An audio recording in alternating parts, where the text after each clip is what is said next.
Hey guys, welcome to SheKnowsArsenal. My name is Jessica and I'm your host, and you can follow me on Twitter at It's I'm sorry I was late. I was just trying to make sure I had all the right information before we went ahead and got started. So yeah, I apologize for being late. But on today's episode of Just Reacts, we're going to be reacting to the news that Arsenal have put in a $30 million bid for Emiliano Buendia from Norwich. And so we'll talk about whether or not that's true. You know, there's conflicting reports about whether or not we actually put in a bid and just the ins and outs of that. We'll also talk about, is Buendia worth 30 million plus, you know, being from the championship and those types of things, and then do a little bit of Q&A at the end. So make sure that you like the video and subscribe to the channel, because we're going to be doing so much more of this kind of content for the rest of the summer. But let's go ahead and get started with this. If you're in the chat box, let me know where you're watching in from, how you're feeling today, and what you think about Emiliano Buendia and our chances of acquiring his services for next season.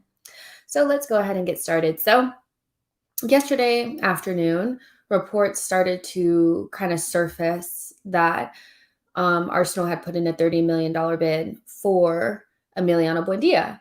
So as we can kind of see here, this is taken from Fabrizio Romano. Well, he spoke on Arsenal Lounge earlier this morning, talking about the bid, and he basically said that Arsenal had been in talks with Norwich over Emiliano Buendia and have had an opening bid rejected, and that bid was worth 30 million, and they're holding out for 40 because they feel like there's going to be a bidding war between Aston Villa and Arsenal. So we are in some sort of transfer battle for Emiliano Buendia with Aston Villa. Aston Villa, I think, is preparing for the possibility that Jack Grealish could leave this summer. And, you know, from a neutral perspective, that seems like a good comp, you know, for somebody that's a goal scorer, creator, pretty aggressive on the dribble, can pass, shoot, kind of an all-around type of player. So very sprinty, athletic, those types of things, about the same age as well. I think Buendia is 24 and Jack Grealish is maybe 25, 26. So I think that's a good comp for them. They've also put Emile Smith-Rowe on their list, so we can kind of tell what type of player that they're looking for. I think this is a good move for Arsenal if we can get it done, because I think he's the right profile and he would fit in nicely with Emile Smith-Rowe, Saka, Pepe, Martinelli in those three positions behind the striker. What I also like about Buendia is that he works really hard. I think, I'm not sure if I still have no, I don't have it up anymore, but it's the kind of pie chart, the slice chart that Scott Willis did for Buendia, and for a creative player, he's very he doesn't shirk defensive duties, and he's good with the press, and he's able to put the defenders under pressure. And so it would be easier to start attacks from defense with somebody like Buendia from the front, you know, leading the press and helping us put pressure on defenders from that perspective. He scores goals, he gets assists, he's an all-around player. And with Arsenal being the type of team that doesn't really score a lot of goals, especially from midfielders, I think that he would be a good choice.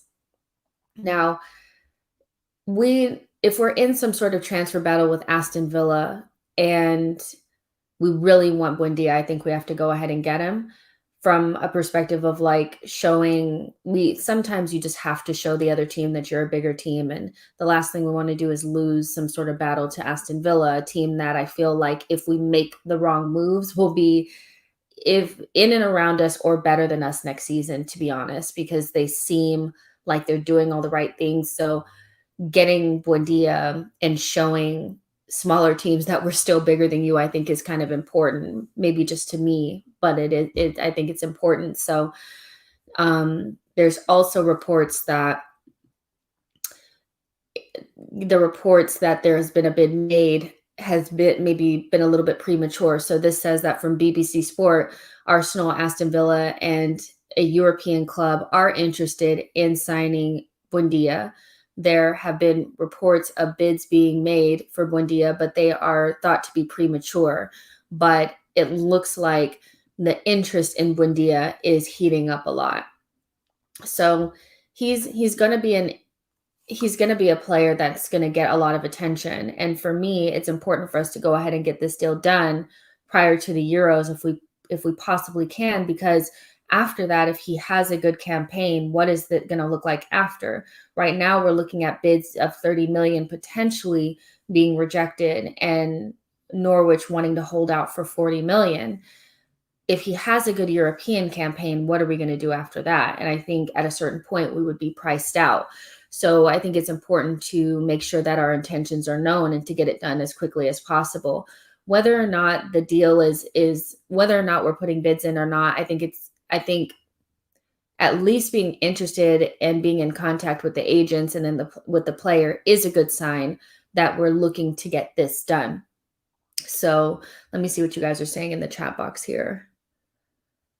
Stuart, this is exactly what we're going to get into in just a couple of minutes. We're going to look at his stats and see if he's actually worth like 40 million. Hold on really quick. Give me 1 second, you guys. I need to make somebody a moderator since they asked. You're now a moderator, so go ahead and do your job now. So, Selecta says, we have to sell before we buy. It's going to be a long summer for us Arsenal fans. I mean, there's conflicting reports there. Some people are saying that we have to sell before we buy. Others are saying we don't. So, I didn't mean the Euros. I meant the Copa. I'm sorry. I didn't mean the Euros. I meant the Copa. Sorry. I was just thinking about the Euros, but then also the Copa is going on. But also, just a sidebar, we just got kind of like a weird report that Brazil, now that they're hosting, the players have decided to pull out, which puts that particular tournament under some question. But yeah, I meant the Euros, or I meant the Copa, but I said the Euros. Sorry, guys. Yo-Yo said his namesake will try to convince him to join him at Villa. Yeah, I mean, there is that too, but he's also said that he wants to go to one of the bigger clubs in Europe or in England, and that doesn't include Aston Villa, in my opinion. So even though I think friends can sway you, I mean, we're sitting here saying that Pepe is going to sway Basuma, but I think that we could get this over the line. Buendia, I mean, Martinez, I don't know. I don't know if he'll be able to sway him away from taking a big deal from Arsenal, because I think we can offer him more wages. I think we're more attractive. I mean, even in our best season or our worst season, we were better than Aston Villa.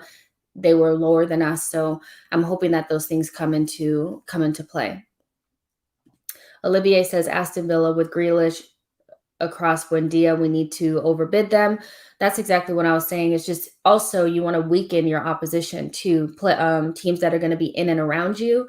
As much as we don't want to admit it, Aston Villa is a team that with a couple extra players may be somewhere around us, and we may struggle. So we need to weaken them. And a good way to do that is to make sure that they don't get good players that we're interested in as well.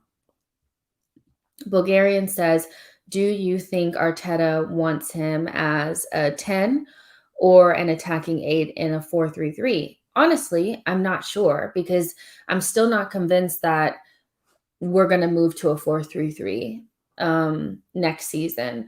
So I'm thinking that he'll be one of the 3 behind the striker. And what I did see towards the end of the season is the 3 behind the striker were really fluid, and they were like Saka would start on the left and then he would end up on the right. Pepe would move to the center, Emile Smith-Rowe would move across. So I think he's the type of player that if we start out with just playing the 3 behind the striker and play with a 10, he can play in all 3 positions behind the striker. But as we move into a 4-3-3 potentially, I think he can also be suitable for that. So, and I think with Arteta, my guess is that he'll always be flexible in his systems. I don't think we'll ever be a true 4-2-3-1 or a 4-3-3 type of team. We'll always see some sort of flexibility in his formations. See, Walter says 25 million and Nelson. I mean, I don't know if they're interested in Nelson or not. I mean, I would love for us to do smart deals like that, to be able to do player plus cash, but I'm not sure. I think Nelson would fit in nice there, especially with promoted side.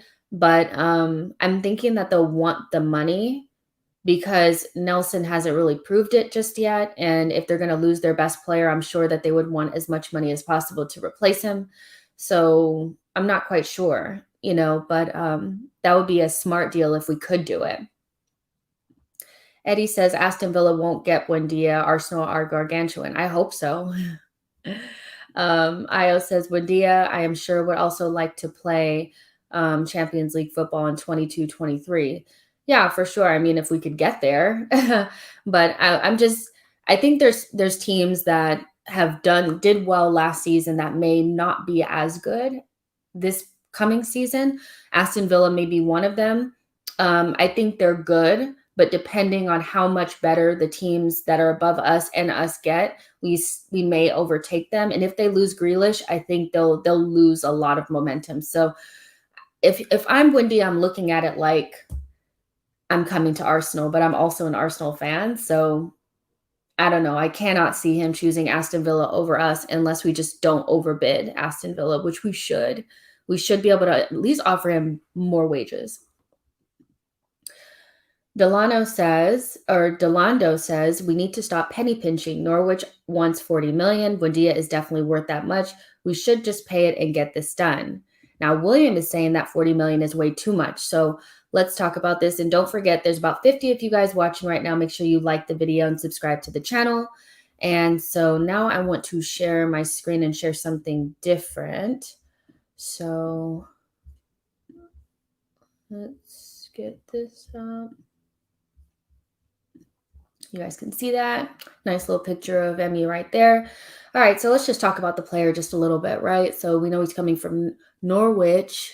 Io keeps telling me how I'm supposed to pronounce Norwich. I don't know how to do it. I don't know how to pronounce it correctly, apparently. It says Norwich to me. But so his position is a right winger, but he's already kind of explained from his own mouth that he plays right wing and he'll start out on the right wing, but he usually drifts inward and can play more like a creative midfielder or a 10. So we know he's not technically a winger, which suits our system because as we've said on this channel and I've said on Twitter, we don't play with traditional wingers. We play with a bunch of 10s behind the striker. So I think he would fit in perfectly in that way. I also like that Emmy's 24. I know I've said this so many times, but I really think we need players in that age range. I don't think we need anybody in prime age of like 27, 28, or any more 18, 19, 20-year-olds. We definitely need 23 to 25-year-olds, and he fits that. So in the championship this past season, he got 15 goals and 17 assists, which is really, really good. That's astonishing. That's really good output for a player in general. He was the best player in the championship this season. So I think that bodes well for his talent, and we know that he's a talented player.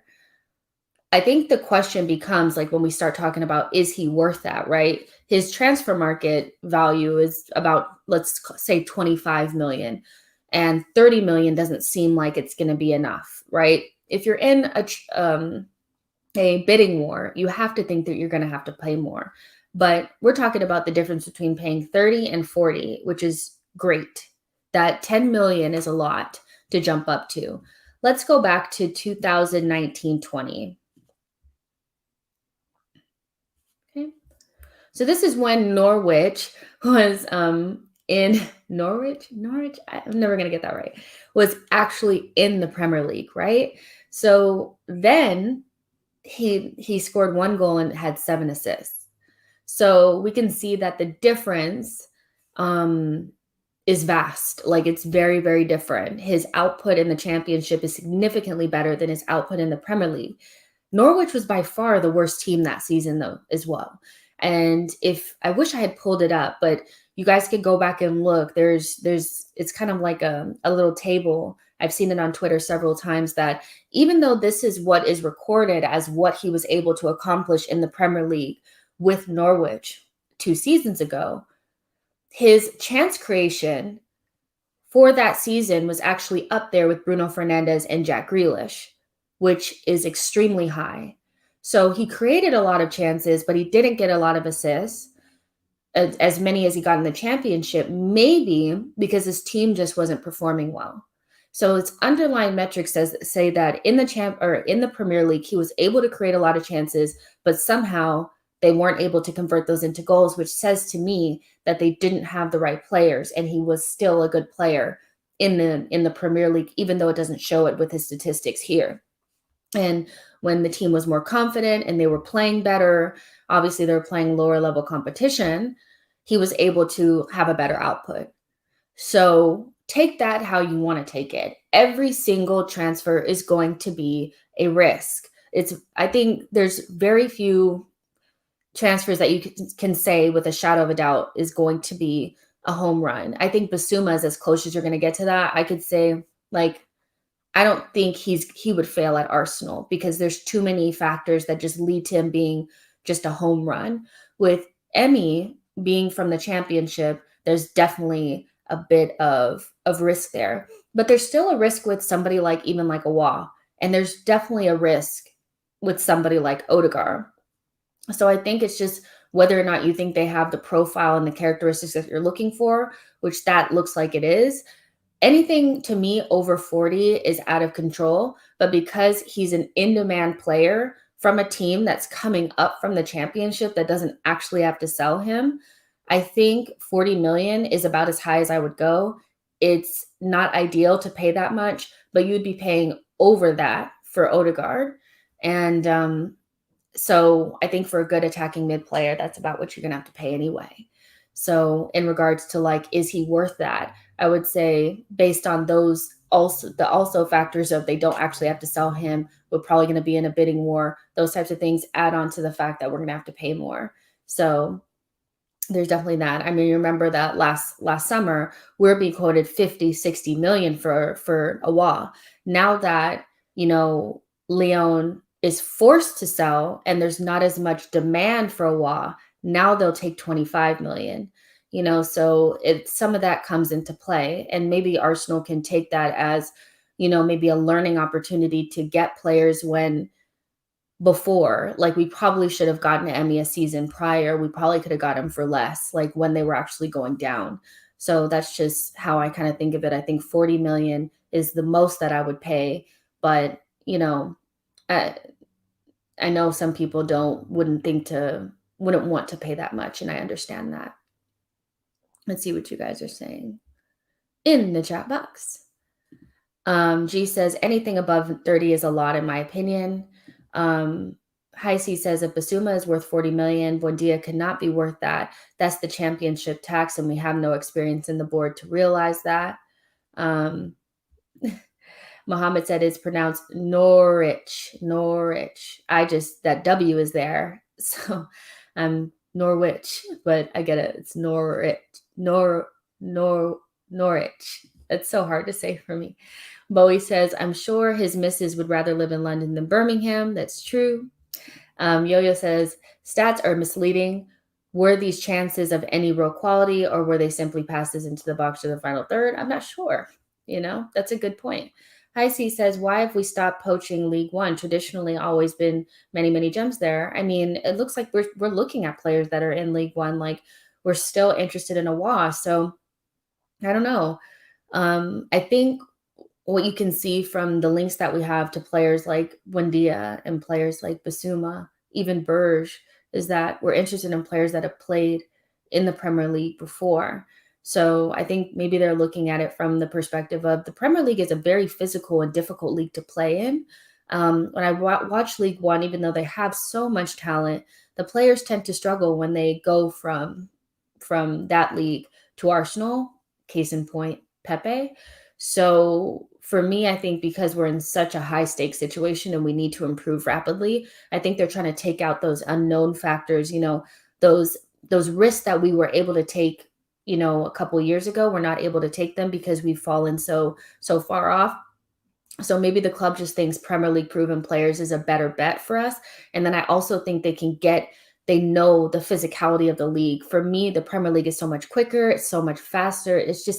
It's hard, So I think you can still bring in an Awa, and I think we're interested in Selleck as well. That's from Lyon or Leo, one of those two. I think he's from Leo. So I think we're still looking in that league, but when it comes to the positions that we just absolutely cannot get wrong, like central midfield and attacking midfield, I think we're going to have to look at Premier League proven talent. Or I couldn't fault Arsenal for looking at Premier League proven talent. G says Arsenal should consider Calhanoglu free transfer and as a creative midfielder. We are linked with him, so maybe we are looking at him. My only thing with him is that for me, I don't think he's that good. Like, how you have players that you look at that don't pass your eye test? He's that player for me. I'm looking at him and I'm like, I know a lot of people think you're good, but I don't see it. But on a free transfer, that might be something that you just want to take a look at. I also said, let's do something different. Baffles me how we bought League Two players, but turn our nose up at the Championship. I mean, that's true. Maybe we just want to try something different. We don't usually look at the Championship as a good recruitment, source, so let's try something different and see. Yo-Yo says Watkins and Benrahma went for less than that too. Yeah, that's true. Well, Watkins went for 30 something, 34. Benrahma went, I'm not sure what he went for. So yeah, they went for less, but again, Norwich is coming up to the Premier League. Like, Watkins and Benrahma both came from teams that were not promoted, or they came from Brentford, who's getting promoted now. It's like, now if you wanted Ivan Toney, you probably couldn't get him for the same price that you would have gotten Ollie Watkins for the year prior. Those things make a difference. Not having to sell the player. Things are more valuable when you're not desperate to sell them. It's like when you're desperate to get rid of something, it automatically becomes more on sale. Then we talk about something that's in high demand, a player that more than one team really wants, because I know Atletico is looking at him as well. So then it becomes, well, you're in high demand, but I don't actually have to sell you. So the price goes up. Even that has nothing to do with his quality. It's just how it goes, So, and I mean, you guys, we have to be the same, right? We have to be the same. It's like for Buendia, we don't want to spend a lot, but we want people to give us tons of money for Guendouzi, who's not that great. We want to get 35 million for Willock. We have to be the same. Norwich is well within their right to want that amount of money for an in-demand player who had a really good season, and they don't actually have to sell him. Spectrum says Buendia would be a very versatile signing and contributes consistent performances and complements the interchanging style of the front four. He would also complement Partey and Basuma, God willing. Yeah, that's true. I agree with that. Thanks, G. I try to add some. I'm not always right, though. Io, let them know I'm not always right. Yo-Yo says Fofana and Diaz first years suggest that it's more about settling system, a settled system the manager provides for them, not necessarily the individual player's ability. That's true. I mean, I think it just depends. I think it really just depends on the player. You could look, I mean, I don't know, you guys. I honestly don't think that it's that big of a deal for them to ask for that amount. And then if you look at players like from League One and stuff, yeah, their acclimation and their adaptation to the league can be different depending on the player. Pepe's adaptation, I think, was a combination of the league being faster, stronger. He needed to get up to speed. And then I agree with Yo-Yo that because we weren't settled on a system, we were in flux, we were disorganized, and he fell through the cracks. That's another reason why. So it's a combination of the two. But I do think traditionally players from League One tend to struggle a little bit when they come to the Premier League. I mean, let's not act like Fofana was perfect. He wasn't. He was in a team is playing better than Arsenal. And I did see him make quite a few mistakes, but when he played in a back three, he was sheltered from a lot of those mistakes. And Leicester is likable Leicester. So even though he probably made some of the similar mistakes as like Gabriel, he's not going to get killed for it in the media the way that Gabriel would.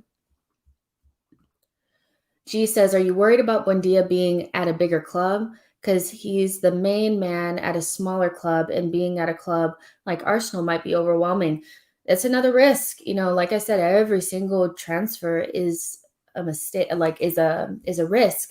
So that's one of my fears about Jack Grealish, is that he's been known, like he's a known big fish in a small pond. And if he were to go to somewhere like City, where he's not the main man, maybe he would get swallowed up by it.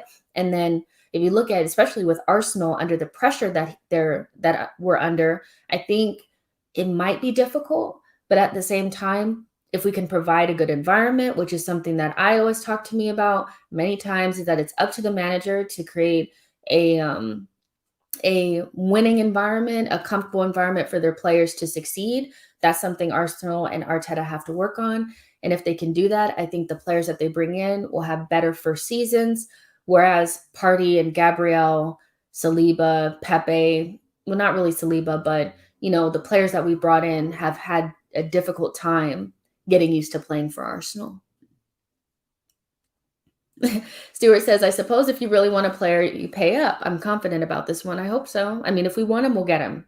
I think if we put down the money, I think he would want to come to Arsenal. So it's really about just paying up. I think you're right. Io says, what I like about Buendia is even if the deal is a mistake, it's a different mistake. We have finished 8th 2 consecutive seasons. Let's stop making the same mistakes, Arsenal Football Club. True. And let's talk about that as well. Like the types of players that we're targeting right now, Awa, Buendia, Basuma. These are players that are like 20, from 22 to 25 years old. So if it doesn't work out in 2 years, we could still sell them. That is the beauty of smart recruitment, is that not every single signing is going to be a home run, but if you make sure that they have good upside, you can rebound from the mistake. Whereas when you pay 72 million for Pepe, who's already like 25 years old, but almost is like in the early 20s of his development, it becomes more difficult to see how you're going to recoup that value from a player like that if it doesn't work out. Yo-Yo says, if Arteta signs his players from Norwich, Sheffield, Brighton, I don't want to hear silly fans switch up and complain that this team isn't good enough. I mean, the thing about it is when you bring in players like this that aren't world-class players, that are good quality, but need to be put in the proper system, it's up to Arteta to coach them up. It's up to Arteta to get the most out of these players, and then we'll see what he has. Because at Arsenal, we've always been about coaching up players and making them better within a system that works. We've never really been about buying world-class players. That's never been what it's about. And Arsene was like a master at bringing in players that nobody would really look at, putting them in a system and making it work. That's what Arteta needs to work on. So for me, it's not really about getting players from Norwich and Sheffield and Brighton. He's not at Man City. He's not going to get an abundance of world-class players and just have all these options. He has to be able to coach them up. He has to. So for me, it's fine to bring in players like this if you can coach them up. If you can't, then he'll be out. There's nothing wrong with getting players from the Championship and for lower level Premier League teams. You mix them together with our really good academy players and a couple of world-class players like your Thomas Parties, players like that, and I think you have a good team. Billy says Buendia is the type of player who looks very driven, and that kind of mentality is what you need to be a top player. I mean, I think he's ambitious. He definitely works really hard. What I like about him versus a player like Awa is that although I respect Awa's talent and I think it's there, his mindset and his mentality is something that has been questioned in the past. And what I've seen from Buendia is, yes, he will get feisty and will retaliate sometimes. He has a little bit of a temper, but I prefer that to the Casper-like performances of players like Odegaard and Awa, who can kind of drift because things aren't going perfectly. So I like a player that likes to impose himself. I'd rather have somebody with a little bit of an edge to them, a little bit of rawness to them, than the more polished technical players that tend to drift in and out of games. Basuma has that as well. He has a good roughness and rawness about him as well. And so attracting these types of players and bringing these types of players in, I think is better for our Arsenal, because we tend to be a little soft. Like we tend to be a little bit, a little flighty. We're not really committed. That's what we really need, players that are hungry, that want to get it. And those types of players have that. Olivier asked, would you pay Pepe 40 million today after his last year. Would I pay Pepe 40 million today after his last year? Would I pay 40 million for Pepe after that last season? I think he is a $40 million player. I thought when we first got him, like he was more of like 30 million, and I think he's about 40 million. So like if we wanted to sell him, that's what I would want to sell him for. He was never a $72 million player, but he has the skill of scoring goals, and that's the most important thing in football, is to be able to score goals. If you can't score goals, then, so he may be Bambi on ice sometimes, but what he can do is he can kick the ball in the back of the net, and that's invaluable. So I think I would pay 40 million for him now if I was looking at him like, just for the first time. I think he's done enough for that. Let's see. Something else.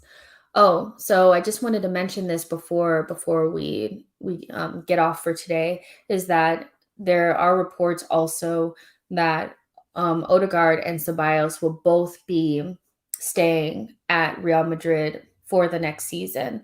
That now that Ancelotti has came in, that's changed the game for them. And I think just talking about Ceballos for a second, that is a lucky break for him, because nobody was wanting to pay for him. So if he can stay at Real Madrid for another year, that's probably good for him. For Odegaard, that would mean that we would need to move on and do something else. And maybe that's why we're pushing for the Buendia thing, the Buendia move, is because we know we're not going to get Odegaard.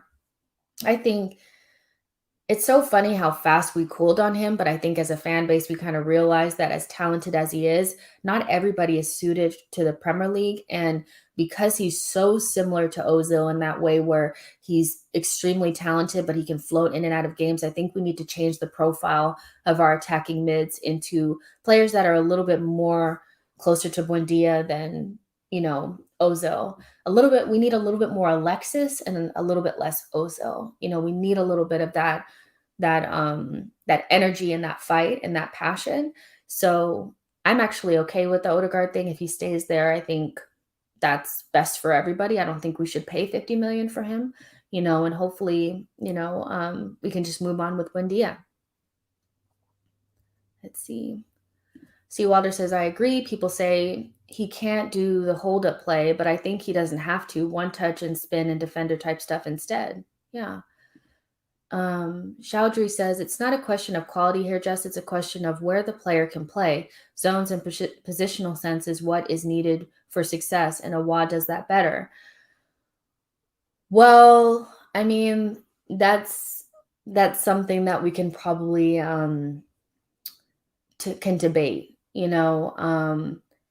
I think that Awa plays off of the left and Buendia plays off of the right. They do different things, but Awa doesn't really. How do I explain?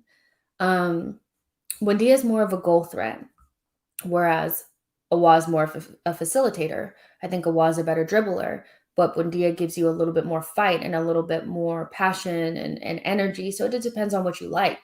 But I'll see really quick if I can bring this up if I can share my screen and show this to you guys, if I can find it, because it was kind of a while back when Scott sent me this stuff.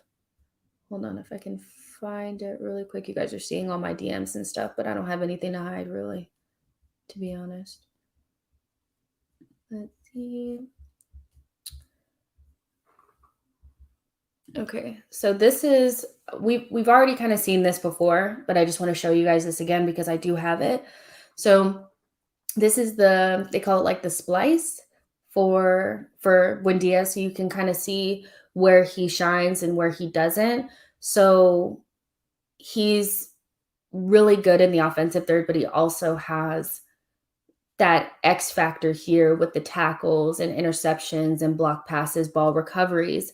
And this is something when I show you the Awa thing, he doesn't have this here. So it depends. If you don't care about that, then that's fine. But because we don't have the capacity to carry a luxury player, I think every single player needs to have that well-roundedness about them, kind of like Emil Smith-Rowe and Saka have about them. And I think Buendia has that a little bit more. He's a little bit more well-rounded, whereas Awa may be a little bit more polished. I think that's the right word to use for Awa is polish, right?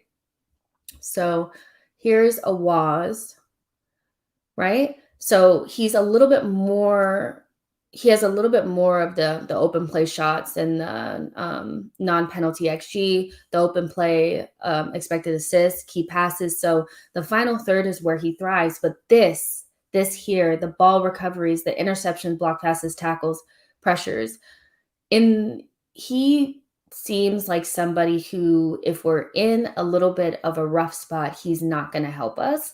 And so this is what worries me about Awa, is the fact that he lacks that well-roundedness. He's more polished in terms of his technique and that type of stuff, but I think we need a little bit more well-roundedness, in that position. Let me see if we have I don't know if I have the heat map anymore, you guys.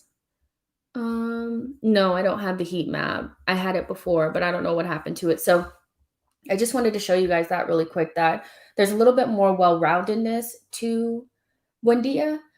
Awa has a little bit more polish. I think he's a little bit more what we as Arsenal fans like. It's more, it suits our eye test to see somebody like Awa because he's very old school, like Nasri, says Fabregas type vibes, but he lacks that bite. He doesn't have that.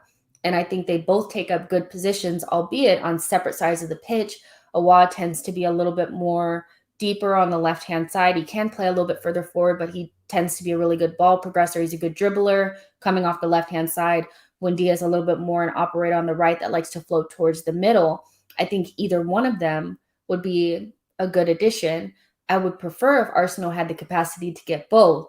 But if I have to choose between spending 30 million on Awa, knowing that I'm not going to get any of that defensive or any of that passion or energy or tracking back or pressing, if I'm not going to get that, but I'm going to pay an extra 10 million and get all of that from a player that just has a little bit more well-roundedness, I would choose Buendia with limited resources. Let's see. Chowdhury says Buendia will give us the same issues that Odegaard had when he struggled. What are those issues? Io says, isn't Awa also holding out for Real? I don't know. I mean, that was holding out for Real under Zidane, who he had a fondness for, that he loves Zidane. Like, that's his idol.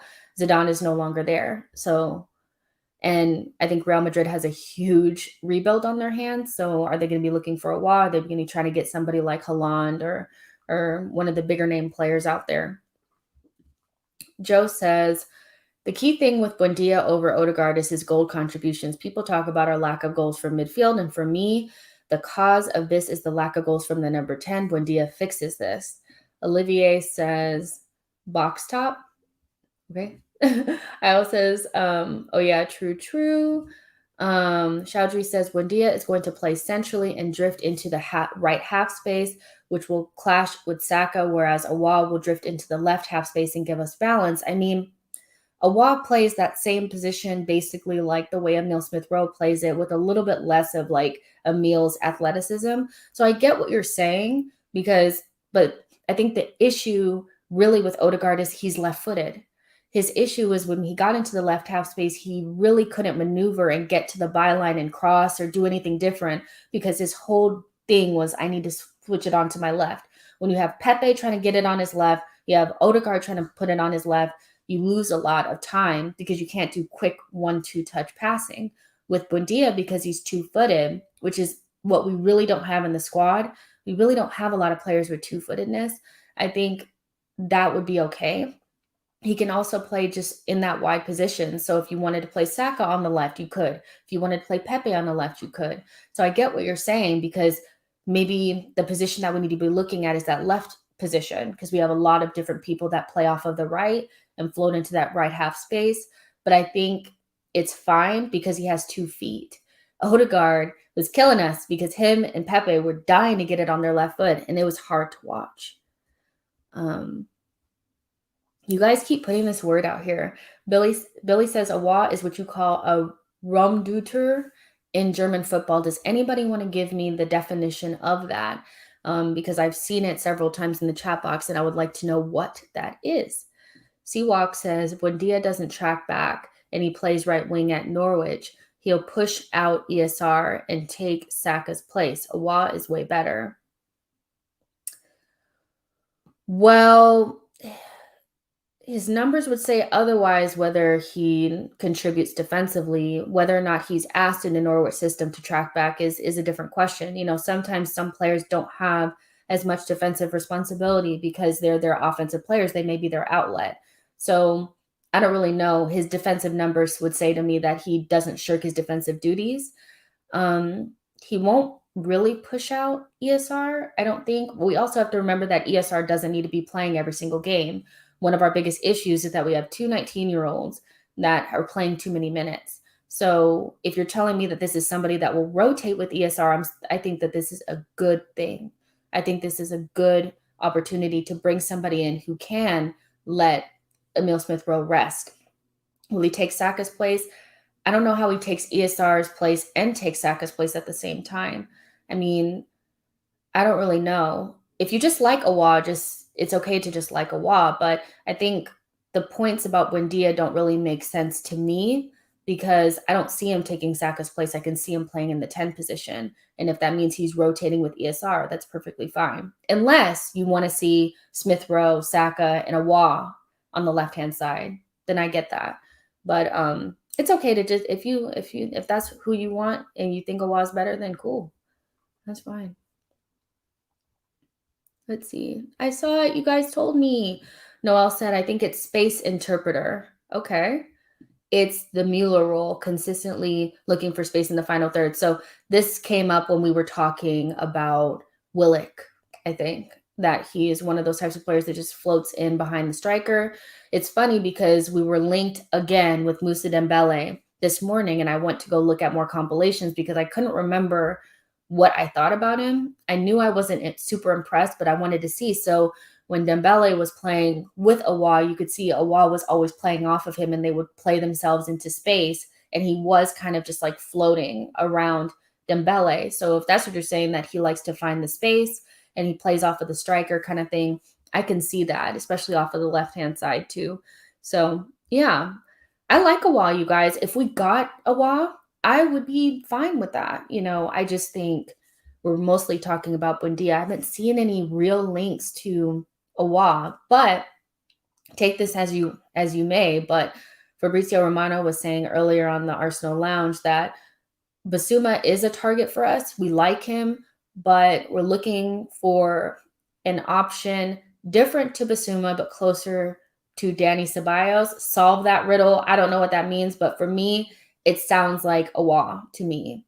A player that's more similar to Danny Ceballos that would play in a similar position as Basuma would be Awa as a left midfielder. So yeah, you know, so maybe it is Awa, which if we got him, I wouldn't mind because he's still technically brilliant, a really good player, you know, all those types of things. So guys, we'll be back at 10 p.m. UK time to do the headline show. Depending on how many people are here, we'll make it a call-in show. I'm not sure. If there's not a lot of people, I get a little bit like weirded out. Like, is anybody going to call in? Like, you know, or like, you know, show up if I put the link. So depending on how many people are there, I'll open up the lines for people to come on. But we'll discuss a couple of different headlines. I have a couple in mind that I'm thinking about, but you'll see it a little bit later on Twitter when I put it out, which 3 headlines we're going to talk about. And then we'll have a special question. It'll just be me today, no panel, but I hope I'm still entertaining enough where you guys will come back, you know. So, but I'll see you guys at 10 p.m. UK time. I won't be on tomorrow. I'm going to be taking a break tomorrow, but I'll be back on Sunday to do something. So hopefully I'll see you guys later. If I don't, enjoy the rest of your day, your weekend. Be safe, and I'll talk to you guys soon. Bye, guys.